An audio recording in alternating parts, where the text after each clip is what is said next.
पूरे भारत में भोले भंडारी यानी भगवान शिव के अनेकों मंदिर हैं, जिसमें से कुछ के बारे में तो हम सभी जानते हैं।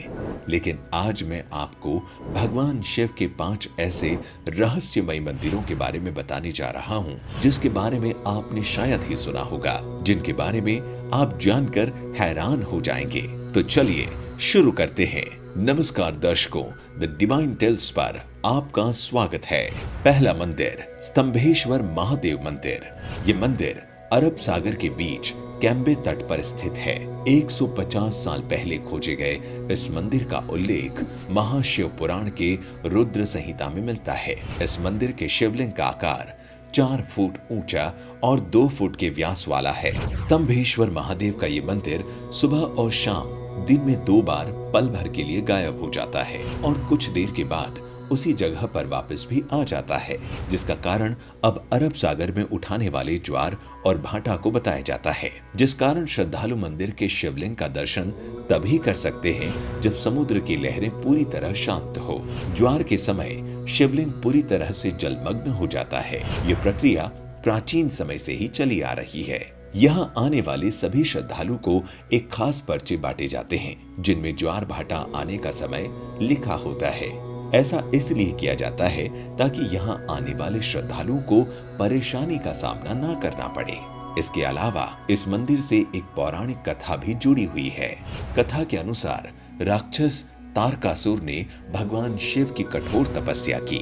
एक दिन शिव जी तपस्या से प्रसन्न होकर प्रकट हुए और वरदान मांगने को कहा। उसके बाद वरदान के रूप में तारकासुर ने शिव से मांगा कि उसे सिर्फ शिव जी का पुत्र ही मार सकेगा, और वो भी 6 दिन की आयु का।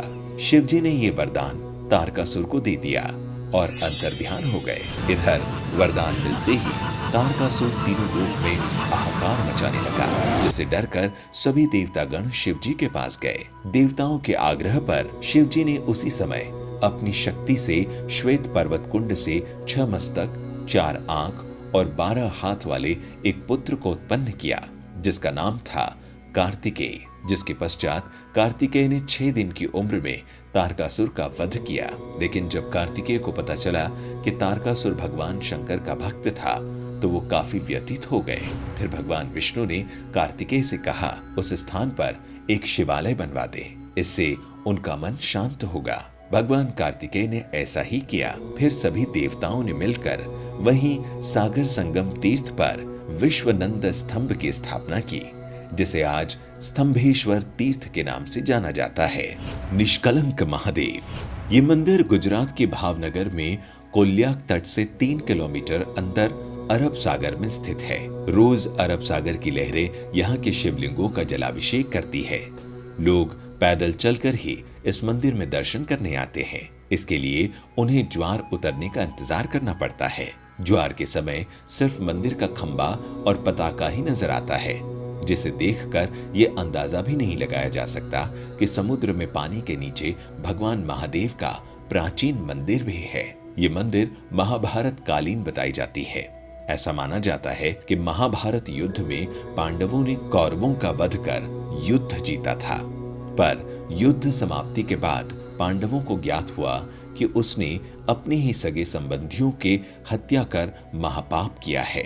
इस महापाप से छुटकारा पाने के लिए पांडव भगवान श्री कृष्ण के पास गए, जहां श्री कृष्ण ने पांडवों को पाप से मुक्ति के लिए एक कला ध्वजा और एक काली गाय सौंपी और पांडवों को गाय का अनुसरण करने को कहा, और कहा कि जब गाय और ध्वजे का रंग काले से सफेद हो जाए तो समझ लेना कि तुम सबको पाप से मुक्ति मिल गई है। साथ ही श्री कृष्ण ने पांडवों से ये भी कहा कि जिस जगह ये चमत्कार होगा वहीं पर तुम भगवान शिव की तपस्या भी करना। पांचों भाई भगवान श्री कृष्ण के कहे अनुसार काली ध्वजा हाथ में लिए काली गाय पीछे पीछे चलने लगे। इसी क्रम में वो सब कई दिनों तक अलग अलग जगहों पर गए, लेकिन गाय और ध्वजा का रंग नहीं बदला। पर जब वो वर्तमान गुजरात में स्थित कोलियाक तट पर पहुंचे तो गाय और ध्वजा का रंग सफेद हो गया। इससे पांचों पांडव भाई बड़े खुश हुए और वहीं पर भगवान शिव का ध्यान करते हुए तपस्या करने लगे। भगवान भोलेनाथ उनकी तपस्या से खुश हुए और पांचों पांडवों को लिंग रूप में अलग अलग दर्शन दिए। वही पांचों शिवलिंग अभी भी वहीं स्थित है। पांचों शिवलिंग के सामने नंदी की प्रतिमा भी है। पांचों शिवलिंग एक वर्गाकार चबूतरे पर बने हुए हैं तथा ये कोलियाक समुद्र तट से पूर्व की ओर 3 किलोमीटर अंदर अरब सागर में स्थित है। इस चबूतरे पर एक छोटा सा पानी का तालाब भी है जिसे पांडव तालाब कहते हैं। श्रद्धालु पहले उसमें अपने हाथ पांव धोते थे और फिर शिवलिंगों की पूजा अर्चना करते थे। क्योंकि यहाँ पर आकर पांडवों को अपने भाइयों की हत्या के कलंक से मुक्ति मिली थी, इसीलिए इसे निष्कलंक महादेव कहते हैं। भादव के महीने में अमावस को यहाँ मेला लगता है जिसे भाद्रवी कहा जाता है। प्रत्येक अमावस के दिन यहाँ भक्तों की विशेष भीड़ रहती है। लोगों की ऐसी मान्यता है कि यदि हम प्रियजनों की चिंता की आग शिवलिंग पर लगाकर जल में प्रवाहित कर दें तो उनको मोक्ष मिल जाता है। मंदिर में भगवान शिव को राख, दूध, दही और नारियल चढ़ाए जाते हैं। सालाना प्रमुख मेला भाद्रवी भावनगर के महाराजा के वंशज के द्वारा मंदिर की पताका फहराने से शुरू होता है और फिर यही पताका मंदिर पर अगले 1 साल तक फहराती है। तीसरा, अचलेश्वर महादेव मंदिर। अचलेश्वर महादेव मंदिर नाम से भारत में महादेव के कई मंदिर है, लेकिन राजस्थान के धौलपुर में स्थित अचलेश्वर महादेव मंदिर बाकी सभी मंदिरों से अलग है। ये मंदिर राजस्थान और मध्य प्रदेश की सीमा पर स्थित है, जो चंबल और बीहड़ों के लिए प्रसिद्ध है। भगवान अचलेश्वर महादेव का ये मंदिर इन्हीं दुर्गम बीहड़ों के बीच स्थित है। इस मंदिर का शिवलिंग, जो दिन में 3 बार रंग बदलता है, सुबह में शिवलिंग का रंग लाल होता है, दोपहर में केसरिया और जैसे जैसे शाम होती है शिवलिंग का रंग सांवला हो जाता है। इन रंगों के बदलाव के रहस्य को कोई नहीं जानता।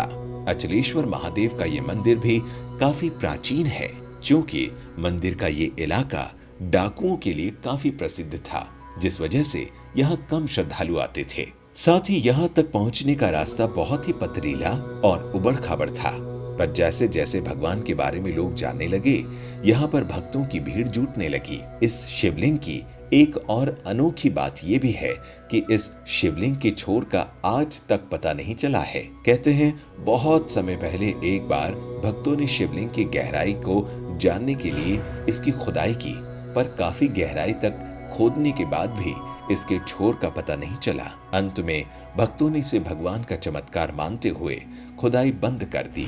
भक्तों का मानना है कि भगवान अचलेश्वर महादेव भक्तों की सभी मनोकामनाओं को पूरा करते हैं। लक्ष्मीश्वर महादेव मंदिर। ऐसा माना जाता है कि इस मंदिर की स्थापना भगवान राम ने खड़ और दूषण के वध के पश्चात अपने भाई लक्ष्मण के कहने पर की थी। लक्ष्मेश्वर महादेव मंदिर के गर्भगृह में एक शिवलिंग है जिसकी स्थापना स्वयं लक्ष्मण ने की थी।